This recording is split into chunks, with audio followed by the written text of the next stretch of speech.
আসসালামু আলাইকুম ভিউয়ার্স, গরিবের খামার বাড়িতে আপনাদের সবাইকে স্বাগতম। পাখি অনেক পরিমাণে খাবার নষ্ট করতেছে, যার কারণে আমি এই পদ্ধতিটা অবলম্বন করলাম। পাখির যে লেয়ার ওয়ান খাবারটা থাকে, সেখানে ভুট্টার পরিমাণ অনেক বড় বড় থাকে।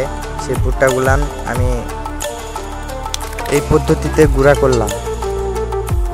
এরপর আপনারা দেখতেই পাচ্ছেন কি পরিমাণ গুঁড়া হয়ে গেছে খাবারগুলো। আলহামদুলিল্লাহ, এই পদ্ধতিতে খাবার দেওয়ার পর পাখি খাবার কোনো পরিমাণ নষ্ট করতেছে না। এতে পাখি খাবার অনেক সাশ্রয় হচ্ছে। 250 পিস পাখি থেকে আজকে আমি ডিম পেয়েছি 235 পিস। আলহামদুলিল্লাহ, ডিমের পরিমাণ অনেক ভালো আসতেছে। আর ডিমের সাইজগুলানো অনেক বড় বড়, অনেক ভালো। সবাই আমার পাশে থাকবেন, আমার চ্যানেলটি সাবস্ক্রাইব করবেন। আসসালামু আলাইকুম।